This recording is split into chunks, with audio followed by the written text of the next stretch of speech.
जय Hind. WB news headlines की आज़ाद पत्रकारिता में आप सभी का स्वागत है। मैं हूं आपके साथ लाल मोहम्मद। इस वक्त हम मौजूद हैं उत्तर दिनाजपुर ज़िले के ग्वालपोखर इलाके में। यहां पर इंडियन नेशनल कांग्रेस यानी कि संयुक्त मोर्चा की तरफ से जो कैंडिडेट उम्मीदवार चुने गए हैं, आली इमरान रम्स, आप सभी जानते होंगे बखूबी। विक्टर काफ़ी लंबे समय से राजनीतिक में अपना कदम बढ़ाए हुए हैं और इस बार फिर से उनको संयुक्त मोर्चा की तरफ से जो है लोकसभा का कैंडिडेट चुना गया है रायगंज सीट से। तो सीधे तौर पर इनसे बात करने की कोशिश करें। सर, क्या कहेंगे, किस तरीके का इस बार इलाके में माहौल है, राजनीतिक जो माहौल है रायगंज लोकसभा के सीट को लेकर, क्या कहेंगे इस पर? अभी लोकसभा को लेकर जो हिंदुस्तान में नफ़रत की सियासत फैलाई जा रही है, उसके खिलाफ लोग मोहब्बत और अमन चाहते हैं। इसलिए कांग्रेस का जो नारा है कि नफ़रत के बाज़ार में मोहब्बत की दुकान लगाने हम आए हैं, तो आज हर जगह हिंदुस्तान के हर कोने कोने में लोग मोहब्बत की दुकान खोलने को तैयार हैं, कांग्रेस के साथ हैं। ग्वालपोखर, चकलिया, इस्लामपुर, रायगंज, इन तमाम जगहों पर, ये रायगंज लोकसभा में भी लोग कांग्रेस के साथ, तृणमूल और बीजेपी के खिलाफ हम लोगों के साथ शामिल हो रहे हैं। जी, वैसे देखा जाए अगर सर तो जो विरोधी है वो आप पर एक तरीके से मतलब कि आरोप लगाते हैं, एक तरीके से मतलब आप पर वार करते हैं कि जिस विधायक का, जिस कैंडिडेट का जो है मिनहाजुल आरिफिन आज़ाद ज़मानत जब्त कर ले, वो क्या इलेक्शन लड़ेंगे, इस तरीके की बातें मतलब आपके ऊपर वार किए जाते। क्या कहेंगे इस पर सर विरोधियों को? सियासी बयानबाजी एक अलग है जी, उसमें कोई भी कुछ भी कह देता है। जो ज़मानत जब्त जो लफ्ज़ है ना, ये इलेक्शन कमीशन के तरफ से जो ये लफ्ज़ का इस्तेमाल किया जाता है, उसका एक कैलकुलेशन है। तो वो कैलकुलेशन जो है तृणमूल को नहीं आता है, तो वो कहने के लिए ज़मानत जब्त बोल सकते हैं, लेकिन उसका जो स्टैटिक्स है उसके मुताबिक ज़मानत जब्त के नज़दीक भी वो लोग नहीं पहुंच पाए। दूसरी बात रहा सवाल कि तृणमूल क्या कहती है नहीं कहती है, उसका हम लोग परवाह नहीं करते हैं, क्योंकि तृणमूल एक ऐसी पार्टी है जो सरकार में होते हुए, जिसके चीफ मिनिस्टर बंगाल में हैं, और वो रायगंज लोकसभा में अपना एक उम्मीदवार तक खड़ा नहीं कर पाई। तृणमूल के नेताओं में से एक भी काबिल रहनुमा नहीं मिला उनको जो रायगंज लोकसभा का उम्मीदवार हो सके। इसलिए बीजेपी से किराए में लेकर आया गया कृष्ण कल्याण, जिनको बीजेपी से लाकर तृणमूल में खड़ा किया गया है। तो ये तृणमूल के नेताओं के लिए शर्म की बात है, जो खुद को नेता कहते हैं, खुद को तृणमूल का सियासतदान समझते हैं, इनको चुल्लू भर पानी में डूब मरना चाहिए। सर एक सवाल और भी है जो पूरे हिंदुस्तान में नेशनल लेवल पर चल रही है सर, कि जब से इलेक्शन शुरू हुआ है हिंदुस्तान में 1951-52 से, तब से लेकर अब तक सबसे बड़ा घोटाला इलेक्ट्रल बॉन्ड स्कैम जो है, इसमें ममता की सरकार दूसरे नंबर पर है, एक नंबर पर बीजेपी है। क्या कहेंगे सर इस पर? ये टीएमसी और बीजेपी ये घोटालेबाजों का ही पार्टी है, और दोनों सरकार में पहुंच चुकी है। बदकिस्मती है हिंदुस्तान के लोगों की, मगरबी बंगाल के लोगों की, कि जमहूरियत का नाजायज़ फ़ायदा उठाकर ये लोग आज सरकार पर पहुंच चुके हैं।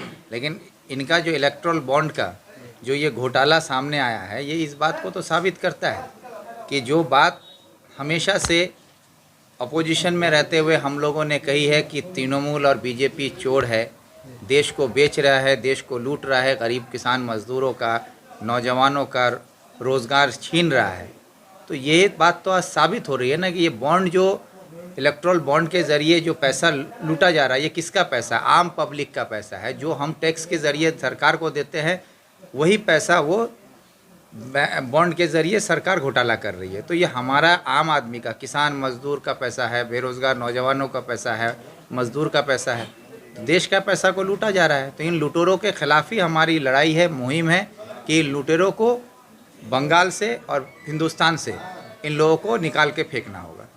सर जब से मैं राजनीति को फॉलो कर रहे हैं, हम लोग राजनीति को देख रहे हैं, तब से लेकर अब तक सर ऐसा हुआ है रायगंज लोकसभा के सीट में कि पहली बार जो टीएमसी के नेता थे वो अभी बीजेपी से आ रहे हैं, और जो बीजेपी से रहे विधायक 2021 में हाल ही में, वो अभी टीएमसी से आ रहे हैं। इस पर क्या कहेंगे सर? इसमें ये तो एक सियासत को इन लोगों ने मजाक बना दिया है और जमहूरियत का तौहीन कर रहे हैं। और ख़ास करके सबसे बड़ी बात है कि ये जो तृणमूल के लोग हैं, जो तृणमूल को सरकार में लाए हैं, जो दिन रात मेहनत करके तृणमूल पार्टी को बंगाल में एक मुकाम दिलाए, उन तमाम लोगों के जज्बातों के साथ, उनके साथ खिलवाड़ कर रही है तृणमूल पार्टी। कि वही मैंने कहा ना कि तृणमूल के पास अपना एक भी उम्मीदवार नहीं था पूरे रायगंज लोकसभा में, जो उनको बीजेपी से लाकर उम्मीदवार खड़ा करना पड़ रहा है। और बीजेपी के पास भी कोई उम्मीदवार नहीं था, वो तृणमूल से किराए पे लाकर उम्मीदवार कर रही है। तो ये जो बीजेपी से तृणमूल, तृणमूल से बीजेपी का ये जो फेरबदल का खेल है ना, ये अब आवाम समझ चुकी है कि जो तृणमूल है वही बीजेपी है, जो बीजेपी है वही तृणमूल सर, है। एक आखिरी और ये सवाल- बात अब लोगों के जहन में साफ हो चुकी है, इसलिए अब लोग कांग्रेस ही के साथ हैं और कांग्रेस को ही आगे कामयाब बनाएंगे। सर, एक आखिरी सवाल और भी है कि जिन मुद्दों से जो अभी रूलिंग पार्टी जिन मुद्दों से डरा रहे हैं, जैसे कि एनआरसी, सीएए और एनपीआर, इन मुद्दों का सर उनके पार्टी मैनिफेस्टो में 2011 से लेकर 2023 तक अब तक जो इलेक्शन हुए, इनमें एक बार भी जिक्र नहीं है। इस पर क्या कहेंगे सर? मैनिफेस्टो में नहीं है, उनके एजेंडा में नहीं है, सिर्फ उनके वोट पॉलिटिक्स के लिए सीए को हथियार बनाकर हिंदुस्तान के सीधे साधे लोगों को डराया जा रहा है और किसी एक मज़हब के लोगों को टारगेट किया जा रहा है। और ये सियासत करके हिंदुस्तान में नफ़रत की राजनीति को बढ़ावा दे रही है बीजेपी और बंगाल में तृणमूल। लोग सीए के नाम से डर रहे हैं, ममता बनर्जी उनको भरोसा दे रही है। ये जो खेल है ये डराने का खेल है, डरा के वोट लो। ये खेल में बीजेपी भी है जो हिंदुओं को डरा रही थी, मुसलमानों से खतरा है। अब बंगाल में ममता बनर्जी मोदी और अमित शाह का डर दिखा रही है, बीजेपी का डर दिखा रही है, मुसलमानों को डराया जा रहा है। तो ये डरने की ज़रूरत नहीं। मैं एक बात पूरे हिंदुस्तान के लोगों से कहना चाहता हूँ, अपने इलाके के लोगों से, कि हम लोग आज़ाद हिंदुस्तान में रहते हैं और ये देश हमको जो है अपने पूर्वजों से के कुर्बानी से मिला है। हमारे बाप दादाओं ने कुर्बानी दिया है, उसके बाद हमको ये आज़ादी मिली है। ना मोदी के बाप से ने आज़ादी दिलाई है, ना अमित शाह के अब्बा ने दिलाई, ना ममता बनर्जी के अब्बा ने दिलाई है। ये हमारे बाप दादाओं के खून पसीने से मिली हुई आज़ादी है, उनकी कुर्बानियों से हमको मिला हुआ आज़ादी है। और इस आज़ादी से हमको जीने का हक हमारा संविधान देता है। हमारी लड़ाई इस संविधान को बचाने की है और ये संविधान हम बचाने के लिए इस चुनाव में हिस्सेदारी ले रहे हैं, देश बचाने के लिए। उसमें तमाम आवाम इसमें साथ हैं।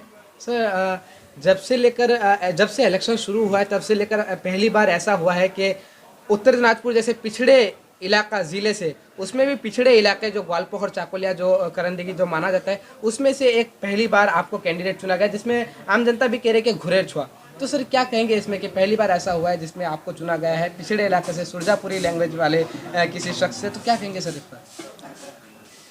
मैं तो यही कहूँगा कि ये मेरी खुशनसीबी है कि इस इलाके का एक बाशिंदा होने के साथ साथ इस लोकसभा से मुझे उम्मीदवार चुनी है नेशनल कांग्रेस पार्टी की तरफ से। आज बामजोट कांग्रेस का मैं उम्मीदवार हूँ, ये मेरी खुशनसीबी है। लेकिन इसके साथ मैं ये भी कहना चाहूँगा कि ये लड़ाई सिर्फ मेरी नहीं है, ये लड़ाई पूरे इस इलाके की है, पूरे रायगंज लोकसभा की। जो पहली बार हमको रायगंज लोकसभा में अपने इलाके से या इस्लामपुर सब डिवीज़न से या फिर इस रायगंज लोकसभा में मतलब यहाँ का अपना उम्मीदवार को मौका मिला है, तो इसको हम लोगों को सबको मिलकर कामयाब करना चाहिए। और इसमें उम्मीद है कि जिस तरह से नौजवानों का साथ है, माँ बहनों की दुआएं है, बड़े बुज़ुर्गों का दुआ मिल रहा है, ये सीट हम लोगों को हासिल होगा, ये यकीन है हमको। जी, बहुत बहुत शुक्रिया सर। तो सीधे तौर पर इस वक्त हमारे साथ जो थे वो रायगंज लोकसभा सीट के जो संयुक्त मोर्चा की तरफ से उम्मीदवार चुने गए हैं कांग्रेस पार्टी की तरफ से, विक्टर साहब मौजूद थे। इनसे हम कुछ खास बातचीत करने की कोशिश कर रहे थे। मिलते हैं फिर किसी नई वीडियो में नई इन्फॉर्मेशन के साथ, तब तक के लिए दुआ सलाम, जय हिंद।